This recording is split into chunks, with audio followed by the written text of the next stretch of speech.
बिस्मिल्लाहिर्रहमानिर्रहीम। अस्सलाम वालेकुम नाज़रीन।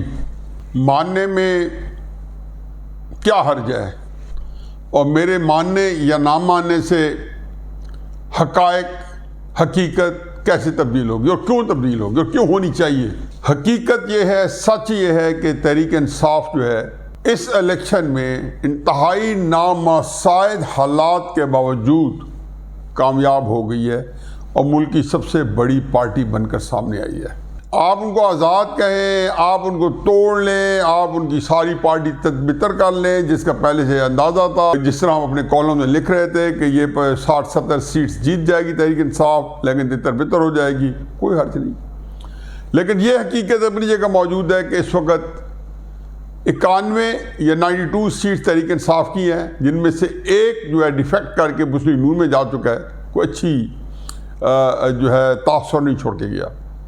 79 इस वक्त मुस्लिम नून की हैं, जिसमें शायद ये एक भी शामिल है जो तहरीक इंसाफ के टिकट पर बंदा जीता है।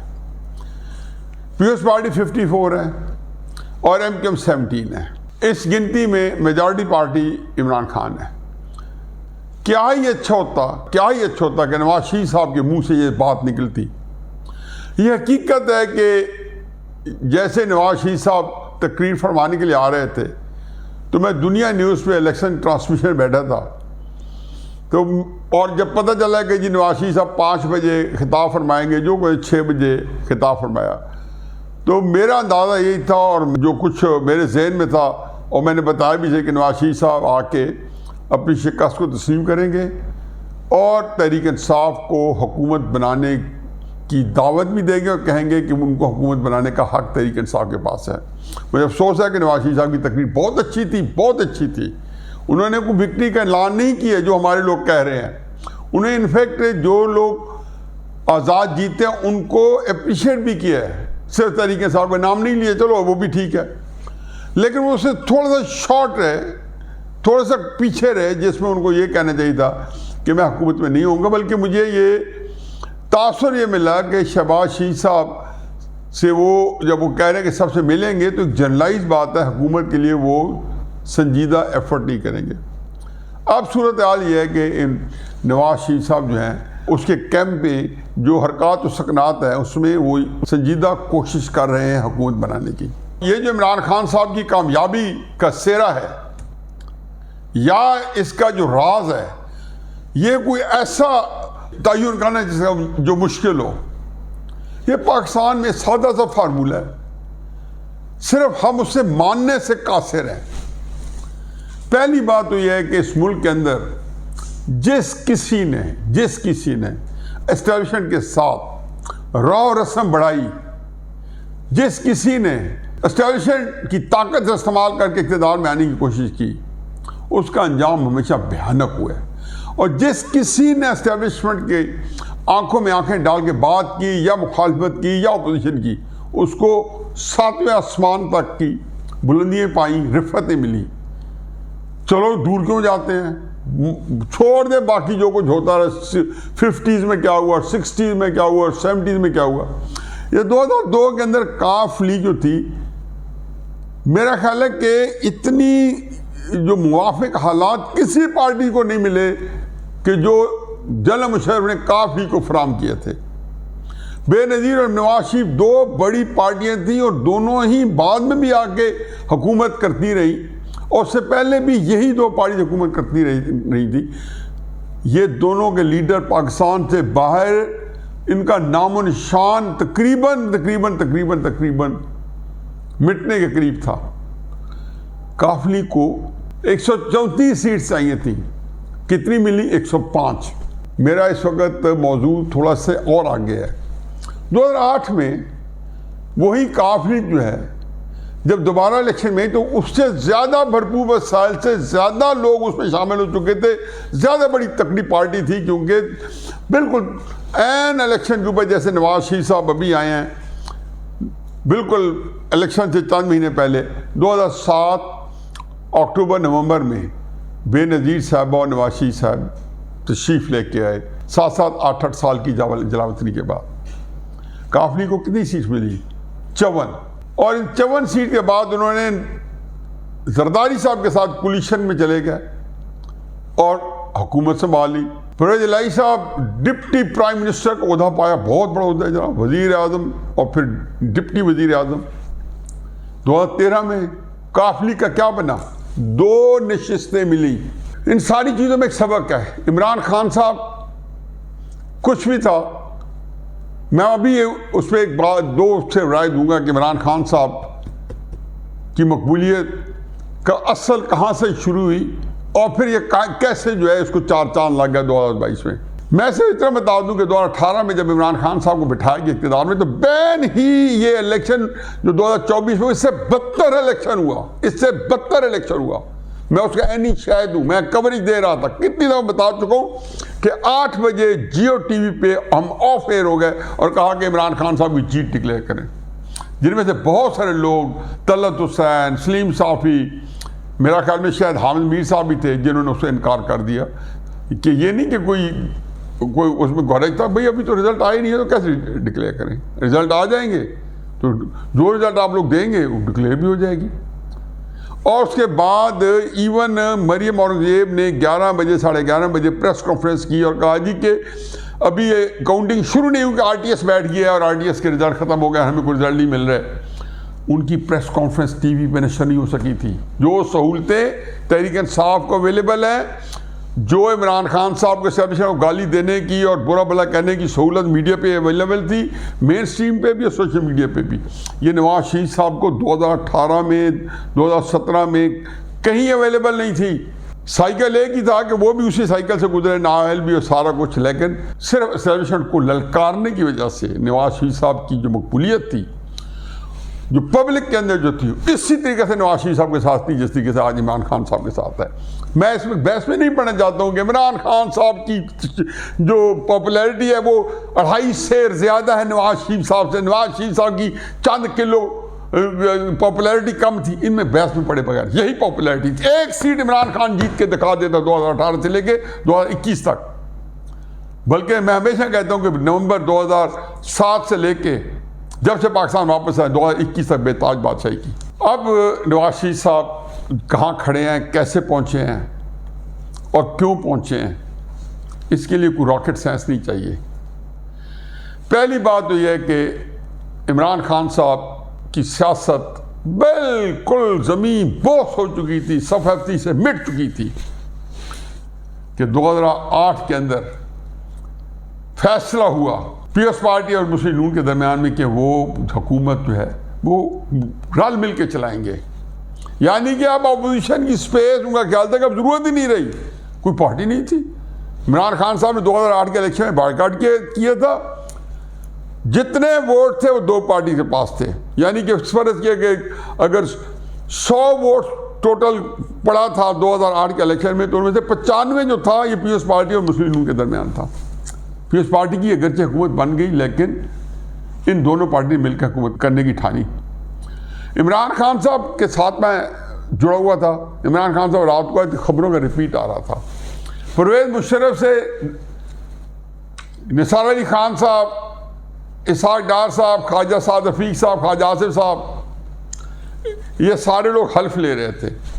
तो इमरान खान साहब आके बैठे, चूँकि उनको सियासत की ABC का बेचारे को पता नहीं है, नाबलद है, तो मैंने टीवी की तरफ इशारा करके मैंने कहा हजूर मैं इस टाइम का इंतजार कर रहा था, आपका काम बन गया है।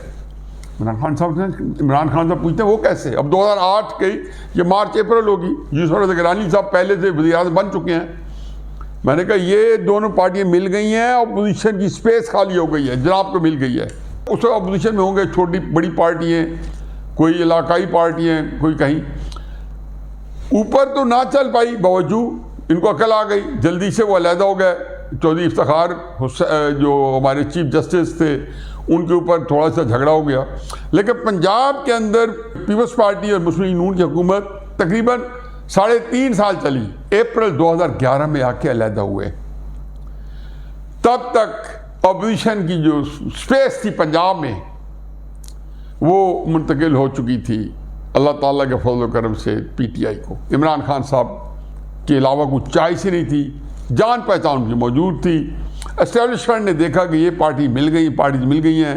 चार्टर डेमोक्रेसी की वजह से वैसे उनको गुस्सा था कि ये सियासतदान क्यों इकट्ठे हो रहे हैं, बेनज़ीर बेचारी शायद इसी वजह से उनको सफ़े हस्ती से मिटा दिया गया, जान से मार दिया गया कि सियासी जमातें आपस में जुड़ गई थी।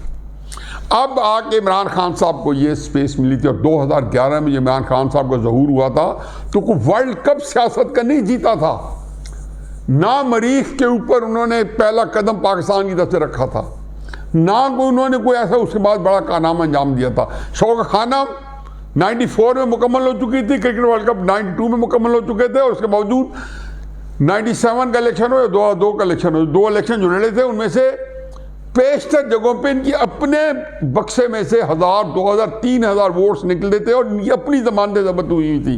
अब ज़ाहिर है 2011 में क्यों लोग की तवज्जो का मरकज़ बने और बिल आखिर मुस्लिम नून को जब अकल आई कि ये तो जनाब लोग जो है वहाँ पे पीपल्स पार्टी से जो नफरत करते हैं वो नून के साथ आप बैठने की वजह से वो इमरान खान की तरफ चले गए। जो मुस्लिम नून के खिलाफ हैं, जो पीपल्स पार्टी के हामी हैं, पीपल्स पार्टी तो साथ बैठी है, वो भी इमरान खान साहब की तरफ आ गए।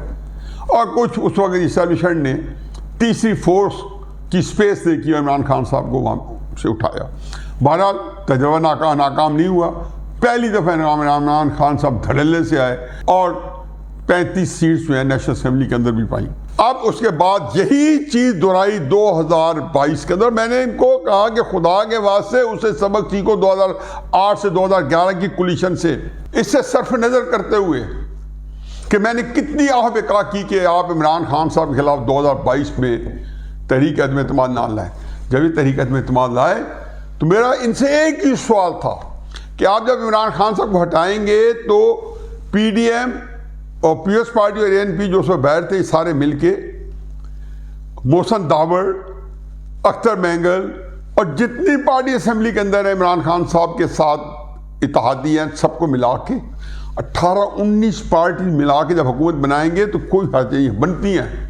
लेकिन ये पाकिस्तान की तारीख में पहली दफ़ा होगा कि अपोजिशन कराची से लेकर चित्राल तक एक आदमी के पास होगी, उसका नाम इमरान खान साहब था।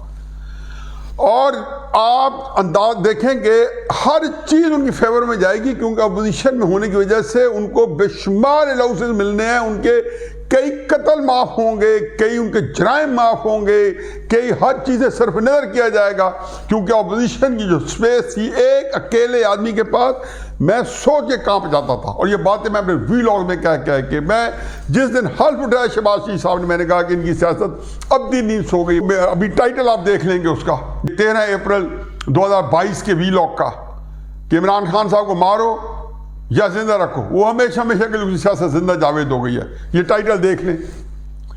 अब ये तो था एक एस्पेक्ट कि जिसमें सारे गुनाह माफ करवा के उनको एक स्पेस मिल जानी थी।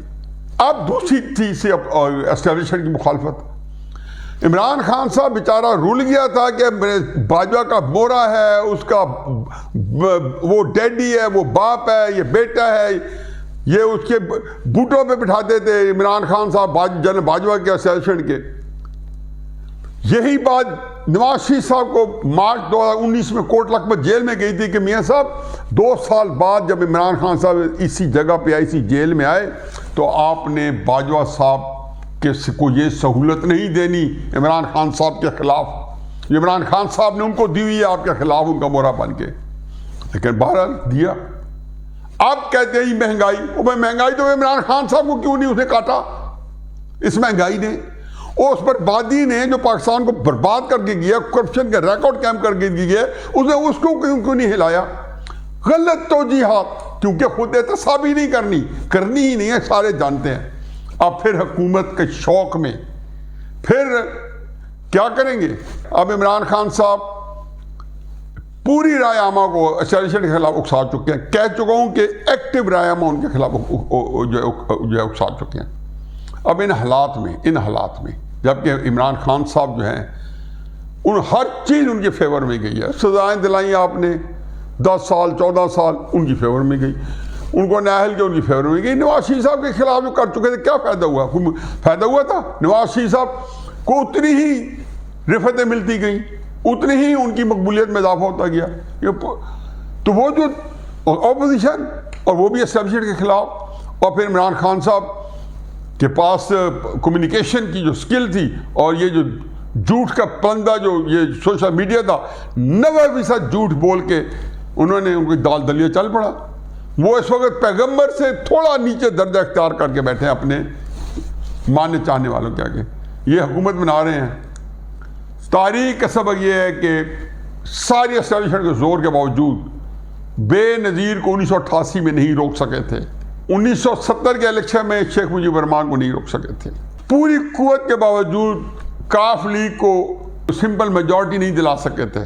फिर 2008 में इसी वजह से काफ लीग को 54 मिली और 2013 में काफ लीग नाम की नामो निशान ही मिट गया। 2013 में 2 सीट थी, 2018 में 4 सीट थी, इस दफ़ा फिर 4 सीट्स आ गई हैं।